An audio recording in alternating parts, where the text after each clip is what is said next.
जरा आप यूपी की कुछ चर्चा हम करते हैं आपके सामने। तो यूपी में आज जो मेयर के इलेक्शन हो रहे हैं 17 शहरों में, उसका एक आपके सामने एक आंकड़ा पेश करना चाहते हैं। तो यूपी में झांसी में जैसे 60 पार्षद की सीटों पर चुनाव होना है यूपी निकाय चुनावों में।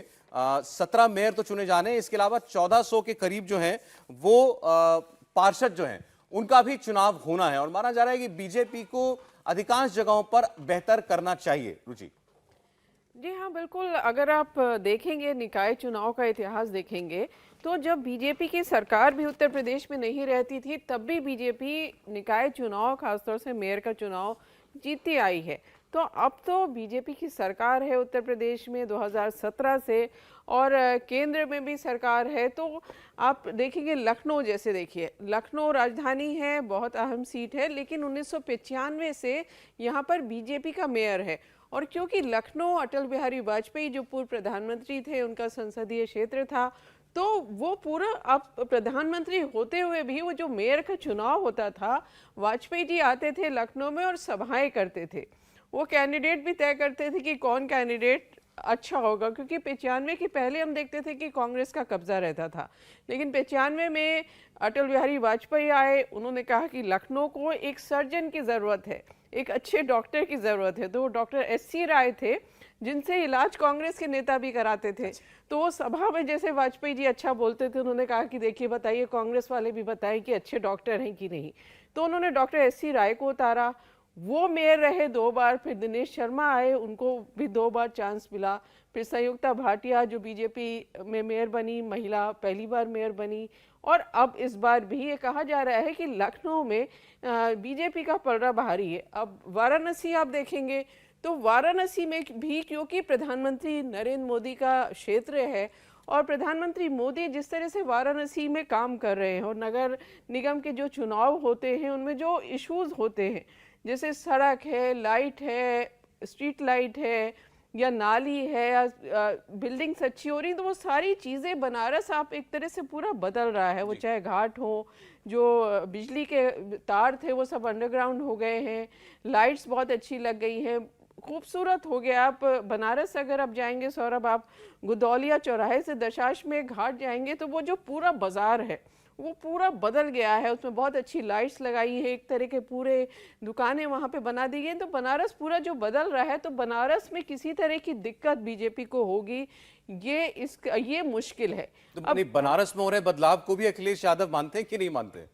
देखिए, अखिलेश यादव तो उनका काम, वो विपक्ष के नेता हैं, तो विपक्ष का नेता कैसे मानेगा कि पार्टी कोई अच्छा काम करी। तो उसमें भी बहुत तरह के सवाल उठते हैं कि ये हमने शुरू किया था, ये अभी पूरा नहीं हुआ, या ये अच्छी तरह से नहीं हुआ, घाट में ये हो गया। तो वो बहुत तरह के सवाल उठाते हैं। इसको बीजेपी कितना सीरियसली इस चुनाव को ले रही है, मेयर इलेक्शन को भी, आप इससे अंदाजा लगा सकते हैं कि वाराणसी का जो कैंडिडेट है वो लखनऊ की पसंद नहीं, दिल्ली की पसंद है। अब आप अंदाजा लगाएं कि मेयर का कैंडिडेट दिल्ली का ग्रीन सिग्नल पर तय किया जा रहा हो। सिर्फ वाराणसी की बात नहीं है, जितने मेयर हैं 17, सबके लिए 3-3 नाम का एक पैनल गया था उत्तर प्रदेश से। वो यहाँ पर दिल्ली आया और दिल्ली से वो नाम एक ओके होकर आया है।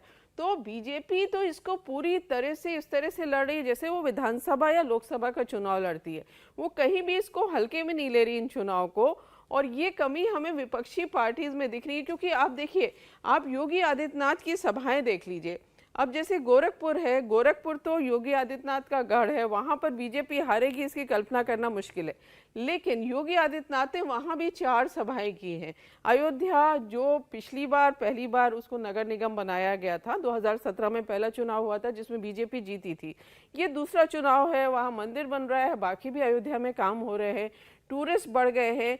तो बीजेपी के लिए ये सोचना मुश्किल होगा कि वो अयोध्या हार भी सकती है। लेकिन वहाँ भी योगी आदित्यनाथ गए, वहाँ भी उन्होंने 3 से 4 सभाएं की, लखनऊ में उन्होंने 3 सभाएं की। तो बीजेपी इस चुनाव को कहीं भी इस तरह से नहीं ले रही है। वजह क्या है इसकी ये 24 से पहले टेस्ट केस के तौर पर देखा जा रहा है? इसमें ज्यादा बड़ी वजह सौरभ ये बताया गया था कि पंचायत या लोकल बॉडी, जो भी आप कह रहे हैं, लोकल बॉडीज राजनीति का केंद्र हो या प्रशासन का केंद्र हो, दोनों का मूल केंद्र वही है। ऐसी स्थिति में उस पर अगर आपका कमांड नहीं रहता है तो बीजेपी के जो इलेक्शन मशीनरी है वो पूरे तरीके से जो बूथ केंद्रित होकर काम करती है, वहाँ पे बहुत तकलीफ आनी शुरू हो जाएगी।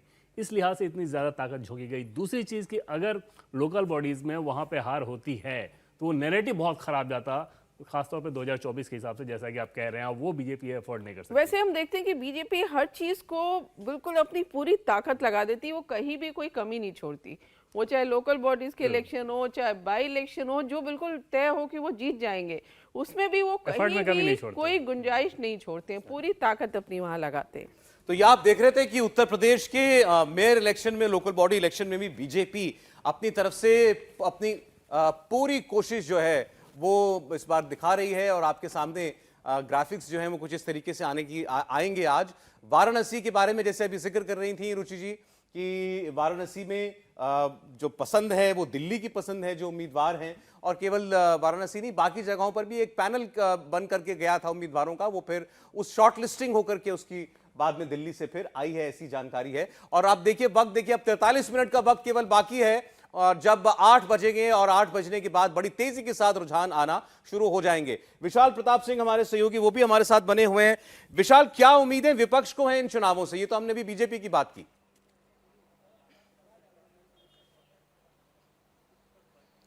देखिए सौरभ, इस बात से बिल्कुल इनकार नहीं किया सकता है कि भारतीय जनता पार्टी का मुकाबला अगर किसी पार्टी से उत्तर प्रदेश में नगर निगम और नगर निकाय के चुनाव में हो रहा है तो वो है समाजवादी पार्टी। हालांकि समाजवादी पार्टी के मुखिया अखिलेश यादव की अगर बात किया जाए तो बहुत ज़्यादा एक्सटेंसिव प्रचार उन्होंने नहीं किया, लेकिन वो कॉन्स्टिट्यूंसीज में गए, उन्होंने प्रचार प्रसार किया। हालांकि जिस तरीके से मुख्यमंत्री योगी आदित्यनाथ या डिप्टी सीएम उत्तर प्रदेश के लगे हुए थे, उस तरीके से अखिलेश यादव नहीं गए, लेकिन अपनी कॉन्स्टिट्यूंसीज में गए। वो विपक्ष का जो प्रचार की पूरी जिम्मा थी वो अखिलेश यादव ने अपने कंधों पर उठा रखी थी। इसका अंदाजा सिर्फ इस बात से लगाया सकता है कि मायावती ने उत्तर प्रदेश में एक भी रैली नहीं की, एक भी जनसभा नहीं किया, सिर्फ ट्वीट्स किए उन्होंने। और इसके अलावा अगर कांग्रेस पार्टी की बात किया जाए तो प्रियंका गांधी अभी भी ऑफिशियली उत्तर प्रदेश की प्रभारी हैं, राष्ट्रीय महासचिव हैं, लेकिन एक बार भी वो उत्तर प्रदेश प्रचार करने नहीं आई। तो सीधा सीधा जो मुकाबला है वो भारतीय जनता पार्टी का समाजवादी पार्टी के साथ होता हुआ नजर आ रहा है। यही वजह है कि अखिलेश यादव ने भी प्रचार प्रसार किया है। मुख्यमंत्री योगी आदित्यनाथ लगातार सभाओं में गए हैं, उनके डिप्टी सीएम्स गए हैं, प्रभारी मंत्रियों की जिम्मेदारी दी गई है।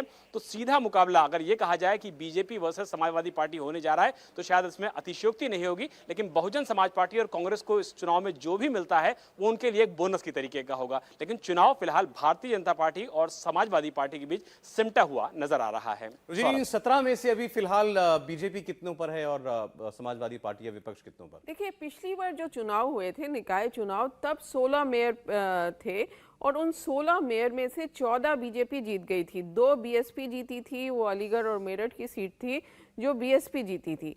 तो आप, जैसा मैंने पहले भी कहा कि उत्तर प्रदेश में चाहे मायावती की सरकार रही हो 2007 में हमने देखा, और चाहे समाजवादी पार्टी की सरकार रही हो, जो ये निकाय चुनाव होते हैं इसमें बीजेपी की जीत काफ़ी बड़ी होती है। और जो ये सभासद होते हैं, पार्षद जिनको कहा जाता है, या नगर पालिका के जो सदस्य हैं, नगर पंचायत के सदस्य हैं, उसमें और पार्टीज भी जीतती हैं, वो थोड़े बहुत ज़्यादा लोकल इश्यूज पे होते हैं। तो जो जनता का काम करता है, जनता उसको वहाँ पर वोट दे देती है। लेकिन मेयर का जहाँ तक प्रश्न है, इस बार बीजेपी ये टारगेट लेके चल रही है, मिशन 17, यानी जो 17 सीट हैं उत्तर प्रदेश में मेयर की, उन सभी को जीतने का बीजेपी ने टारगेट रखा है। और इसके लिए वो उसने पूरी जान भी लगा रखी है, पूरी मेहनत बीजेपी की तरफ से की जा रही है। और इस बार अतीक प्रकरण देवेंद्र काफी हावी रहा है इन चुनाव पर। बिल्कुल, और अतीक प्रकरण को देखें तो आमतौर पे एक जो शुरू में धारणा ये बनाई जा रही थी कि शायद जो कम्युनिटी विशेष है उसके अंदर कोई नाराज़गी होगी, लेकिन जिस प्रकार से अतीक की कारगुजारियां बाहर आईं और उसमें ये दिखा कि अपने कम्युनिटी के लोगों को ही ये कैसे टॉर्चर करता था, वहाँ पर बीजेपी का ये मानना था कि खासतौर पे जो मुस्लिम कैंडिडेट्स भी उन लोगों ने उतारे हैं उनके लिए अतीक प्रकरण को लेकर नैरेटिव में कोई दिक्कत नहीं हुई, क्योंकि वो सीधे सीधे लॉ एंड ऑर्डर से जोड़ा गया था और ये दिखाया गया कि अतीक कितना जुल्म कर रहा था।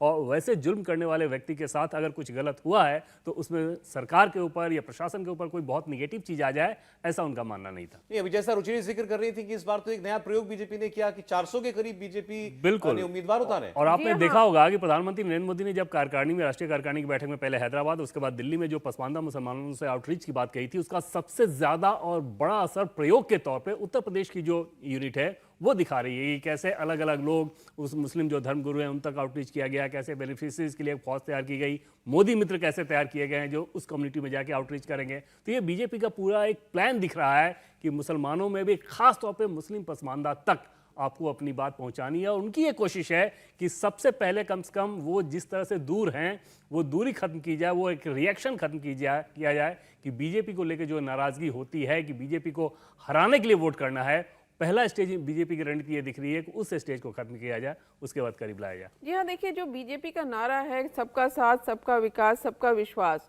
तो ये जो नारा है वो मुसलमानों तक भी पहुंचाना चाहती है। बीजेपी कह रही है कि आखिर मुसलमान हमें क्यों ना वोट दें, क्योंकि अब आप देखेंगे 2024 का जो लोकसभा चुनाव होगा तो बीजेपी को लग रहा है कि नया वोट बैंक भी तैयार करना चाहिए, कुछ नए वोटर्स ऐसे होने चाहिए जो बीजेपी को इस चुनाव में वोट करे।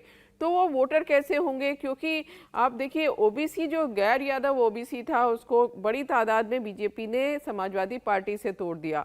अब जो गैर जाटव दलित था उसको बीएसपी से तोड़ लिया। बड़ी तादाद में दलित जो है बीजेपी को वोट करने लगे, मायावती का वोटर खिसक गया। अब बचा मुसलमान। अब 2022 का अगर आप विधानसभा चुनाव देखेंगे सौरभ, तो बड़ी तादाद में एक मुश्त मुसलमानों ने समाजवादी पार्टी को वोट किया। तो अब बीजेपी ये कह रही है कि जब हम इनको राशन दे रहे हैं, उसका कहना है कि जो योजनाएं चल रही हैं, चाहे वो प्रधानमंत्री आवास योजना हो, जो फ्री राशन दिया जा रहा है, करीब 4.5 करोड़ मुस्लिम लोगों को राशन दिया है, ऐसा बीजेपी का कहना है, आवास दी है मुसलमानों को, तो उनसे वोट लेने की कोशिश क्यों ना की जाए। ठीक ठीक ठीक। इंडिया टीवी हर वक्त हर जगह डाउनलोड करने के लिए सर्च करें India TV news Google play store या ऐप स्टोर पर।